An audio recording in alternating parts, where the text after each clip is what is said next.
Capítulo V de la corte de Carlos IV.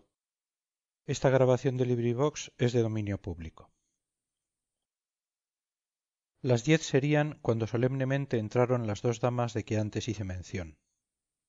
Lesbia, Amaranta, ¿quién podrá olvidaros si alguna vez os vio? Excusado es decir que iban de incógnito y en coche, no en litera donde fácil hubiera sido conocerlas al indiscreto vulgo. Las pobrecillas gustaban mucho de aquellas reuniones de confianza donde hallaban desahogo sus almas comprimidas por la etiqueta. Ha de saberse que en las reuniones clásicas de familia o de palacio, en las reuniones donde reinaba con despótico imperio la ley castiza, no ocurría cosa alguna que no fuese encaminada a producir entre los asistentes un decoroso aburrimiento.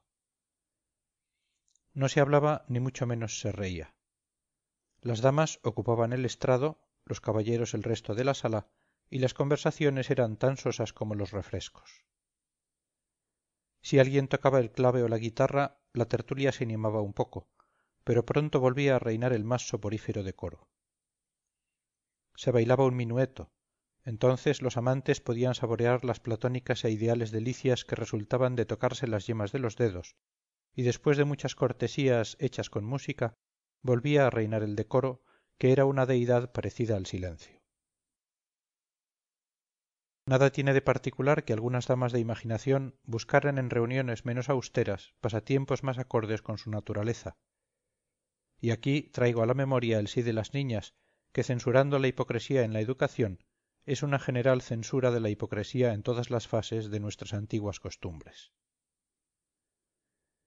Todo anunciaba en aquellos días una fuerte tendencia a adoptar usos un poco más libres, relaciones más francas entre ambos sexos, sin dejar de ser honradas, vida, en fin, que se fundara antes en la confianza del bien que en el recelo del mal, y que no pusiera por fundamentos de la sociedad la suspicacia y la probabilidad del pecado. La verdad es que había mucha hipocresía entonces, porque las cosas no se hicieran en público no dejaban de hacerse, y siendo menos libres las costumbres, no por eso eran mejores. Lesbia y Amaranta entraron haciendo cortesías y gestos encantadores que revelaban la alegría de sus corazones. Las acompañaba el tío de Amaranta, viejo marqués diplomático, pero antes de decir quién era éste, voy a referiros cómo eran ellas. La duquesa de X, Lesbia, era una hermosura delicada y casi infantil, de esas que semejantes a ciertas flores con que poéticamente son comparadas, parece que han de ajarse a impulso del viento, al influjo de un fuerte sol, o perecer deshechas si una débil tempestad las agita. Las que se desataron en el corazón de Lesbia no hicieron estrago alguno, al menos hasta entonces, en su belleza. Parecía haber salido el día antes del poder de las buenas madres de Chamartín de la Rosa, y que aún no sabía hablar sino de los bollos del convento, de las hormigas de la regla de San Benito y de los cariños de la madre Circuncisión.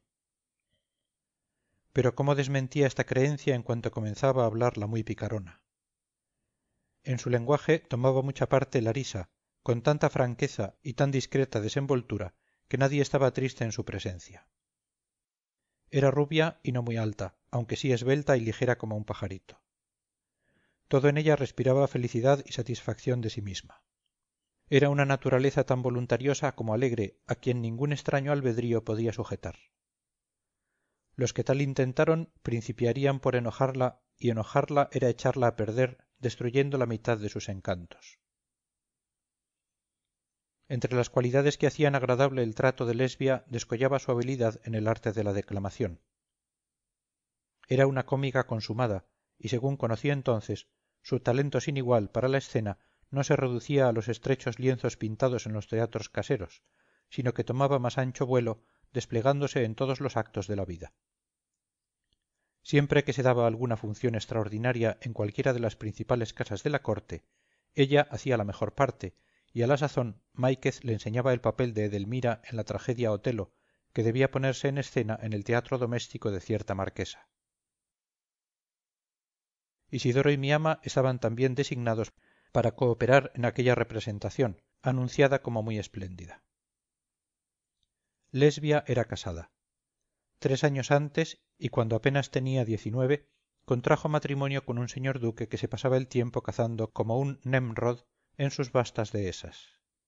Venía alguna vez a Madrid hecho un zafiote para pedir perdón a su mujer por las largas ausencias y jurarle que tenía el propósito de no disgustarla más, viviendo lejos de ella.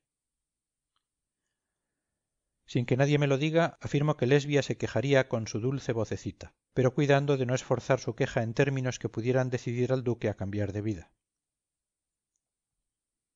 Amaranta era un tipo enteramente contrario al de Lesbia. Esta agradaba, pero Amaranta entusiasmaba. La apacible y graciosa hermosura de la primera hacía pasajeramente felices a cuantos la miraban. La belleza ideal y grandiosa de la segunda causaba un sentimiento extraño parecido a la tristeza. Pensando en esto después, he creído que la singular estupefacción que experimentamos ante uno de estos raros portentos de la hermosura humana consiste o en creencia de nuestra inferioridad o en la poca esperanza de poseer el afecto de una persona que a causa de sus muchas perfecciones será solicitada por sinnúmero de golosos. Entre las mujeres que he visto en mi vida no recuerdo otra que poseyera atracción tan seductora en su semblante, así es que no he podido olvidarla nunca, y siempre que pienso en cosas acabadas y superiores, cuya existencia depende exclusivamente de la naturaleza, veo su cara y su actitud como intachables prototipos que me sirven para mis comparaciones. Amaranta parecía tener 30 años. La gloria de haber producido a aquella mujer te pertenece en primer término a ti, Andalucía, y después a ti, Tarifa, fin de España, rincón de Europa, donde se han refugiado todas las gracias del tipo español huyendo de extranjera invasión. Con lo dicho, podrán ustedes formar idea cómo era la incomparable condesa de X, alias Amaranta, y excuso descender a pormenores que ustedes podrán representarse fácilmente, tales como su arrogante estatura, la blancura de su tez, el fino corte de todas las líneas de su cara, la expresión de sus dulces y patéticos ojos, la negrura de sus cabellos y otras muchas indefinidas perfecciones que no escribo porque no sé cómo expresarlas. Calidades que se comprenden, se sienten y se admiran por el inteligente lector, pero cuyo análisis no debe éste exigirnos, si no quiere que el encanto de esas mil sutiles maravillas se disipe entre los dedos de esta alquimia del estilo que a veces afea cuanto toca. No conservo cabal memoria de sus vestidos. Al acordarme de Amaranta, me parece que los encajes negros de una voluminosa mantilla, prendida entre los dientes de la más fastuosa peineta, dejan ver por entre sus mil recortes e intersticios el brillo de un raso carmesí que en los hombros y en las bocamangas vuelve a perderse entre la negra espuma de otros encajes, bolillos y alamares. La basquiña del mismo raso carmesí y tan estrecha y ceñida como el uso del tiempo exigía, permite adivinar la hermosa estatua que cubre, y de las rodillas abajo el mismo follaje negro y la cuajada y espesa pasamanería terminan el traje, dejando ver los zapatos, cuyas respingadas puntas aparecen o se ocultan como encantadores animalitos que juegan bajo la falda. Este accidente hasta llega a ser un lenguaje cuando Amaranta, atenta a la conversación, aumenta con el encanto de su palabra los demás encantos, y añade a todas las elocuencias de su persona la elocuencia de su abanico. Esto en cuanto a la condesa. Refiriéndome a Lesbia, si quiero acordarme de su vestido, todo me parece azul. Figúrensela ustedes con mantilla blanca y guardapiés azul bordado de encajes negros.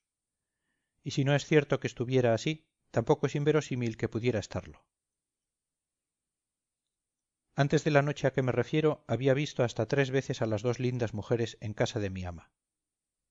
Desde luego comprendí que una y otra eran personas muy metidas en los enredos de la corte, aunque en las clandestinas tertulias de mi casa poco dejaban traslucir.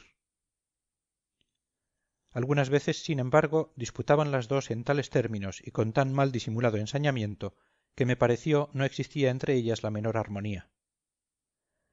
También mentaban de vez en cuando los negocios públicos y a tal o cual persona de la real familia, pero en tales casos siempre daba el tema el señor marqués y tío de Amaranta, personaje que no podía estar en sosiego si no realzaba a todas horas su personalidad, sacando a relucir a tontas y a locas los negocios diplomáticos en que se creía muy experto.